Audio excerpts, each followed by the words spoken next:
Assalamualaikum warahmatullahi wabarakatuh. Kami dari kelompok 3 Matkul Kemuhammadiyahan membawakan tema peran Muhammadiyah dalam pendidikan membangun generasi yang berilmu dan berakhlak. Sebelumnya perkenalkan dari kelompok kami, saya sendiri Naufal dari Rizal dengan NIM 66. Dengan saya Arif Bayuda Pamungkas NIM 81. Dan saya Wisna Nur Sayo dengan NIM 872. Saya Muhammad Basir Zafari dengan NIM 873. Baik, sebelumnya perkenalkan nama masnya siapa dan juga dari mana, lalu masnya itu aktif di Muhammadiyah apa enggak? Baik, nama saya Andika, saya dari Banyumas dan saya aktif di kader Muhammadiyah. Untuk pertanyaannya, apa sih yang mendorong masnya itu aktif dan bergabung di Muhammadiyah? Pada awalnya itu saya mengenal Muhammadiyah melalui pendidikan. Saya bersekolah di SMA Muhammadiyah sejak muda dan dari sana saya melihat betapa seriusnya organisasi ini dalam mendidik generasi muda, tidak hanya secara akademik, tetapi juga secara moral dan keagamaan. Dari situlah muncul keinginan saya untuk ikut berkontribusi. Lalu selain itu saya juga aktif menjadi kader Muhammadiyah di daerah saya. Terima kasih ya Mas. Ya, sama Mas. Untuk nama masnya siapa dan dari prodi mana? Saya Asal Kamal dari Prodi Teknik Informatika. Selain itu saya juga aktif bermuhammadiyah di daerah saya. Oke baik, saya ada pertanyaan. Mas ceritakan secara singkat bagaimana sejarah keterlibatan Muhammadiyah dalam dunia pendidikan di Indonesia. Baik, untuk itu saya membuat Muhammadiyah sejak awal didirikan oleh Kiai Haji pada tahun 1912. Tidak memiliki visi yang jelas dalam bidang pendidikan. Salah satu amal usaha pertama yang didirikan beliau adalah sekolah yang menggabungkan pendidikan agama dan mengetahui pengetahuan umum. Suatu yang sangat revolusioner pada masa itu. Konsep ini terus berkembang hingga saat ini Muhammadiyah memiliki lebih dari 160 perguruan tinggi dan ribuan sekolah di seluruh Indonesia. Apa yang membedakan pendidikan Muhammadiyah dan pendidikan pada umumnya? Yang paling membedakan adalah integrasi antara ilmu pengetahuan umum dengan nilai-nilai Islam. Di sekolah Muhammadiyah, siswa tidak hanya belajar matematika atau sains, tapi juga diajarkan Al-Quran, Muhammadiyah, dan menumbuhkan karakter Islami. Kami percaya bahwa ilmu tanpa akhlak itu ibarat pisau tanpa pegangan, berbahaya. Makanya aspek spiritual dan moral selalu menjadi fondasi utama. Oke, terima kasih ya Mas. Sebelumnya, perkenalkan nama masnya siapa, dari prodi mana?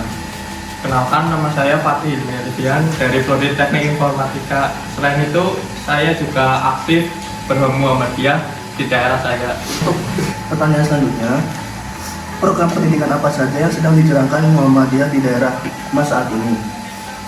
Di cabang kami memiliki beberapa program unggulan, terutama program beasiswa bagi siswa yang kurang mampu agar mereka tetap bisa mengakses pendidikan yang berkualitas. Kedua, pelatihan guru yang secara berkala agar kualitas pengajaran terus meningkat.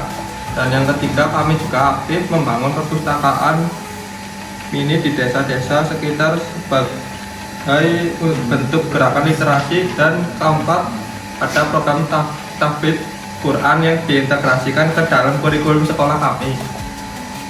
Seberapa besar dampak program-program tersebut terhadap masyarakat sekitar? Alhamdulillah dampaknya cukup signifikan. Banyak anak-anak dari keluarga yang kurang mampu kini bisa melanjutkan pendidikan hingga perguruan tinggi berkat program beasiswa kami. Tingkat buta huruf di beberapa desa binaan kami juga menurun drastis. Yang paling membahagiakan bagi kami adalah ketika melihat alumni sekolah Muhammadiyah kemudian kembali ke daerah mereka dan membantu masyarakat. Itu adalah bukti nyata bahwa pendidikan yang baik bisa memutus rantai kemiskinan. Baik Mas, terima kasih. Selamat siang. Bisa minta Anda perkenalkan dulu? Boleh Mas. Jadi perkenalkan, nama saya Benur Atta Pratama dari Prodi Teknik Informatika. Selain itu saya juga sangat aktif di bidang kemuhammadiyahan di daerah saya. Nah, untuk pertanyaan selanjutnya, tentang tantangan dan hambatan dalam perjalanannya, tentu ada tantangan. Apa tantangan terbesar yang dihadapi Muhammadiyah dalam menjalankan misi pendidikannya?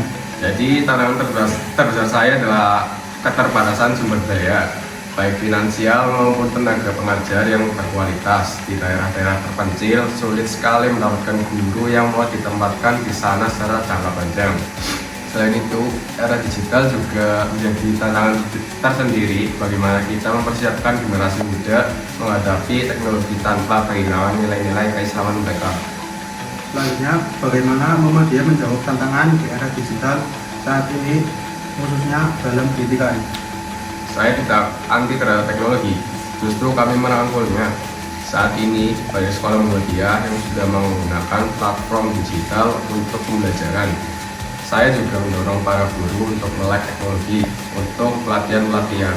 Yang terpenting, saya memastikan bahwa pemanfaatan teknologi ini tetap dilandasi nilai-nilai Islam sehingga teknologi menjadi alat untuk kebaikan, bukan sebaliknya. Terima kasih atas jawaban-jawabannya. Baik, Mas. Baik, mungkin cukup begitu saja dari kelompok kami tentang wawancara peran Muhammadiyah dalam pendidikan membangun generasi berilmu dan berakhlak. Sekian, terima kasih. Wassalamualaikum warahmatullahi wabarakatuh.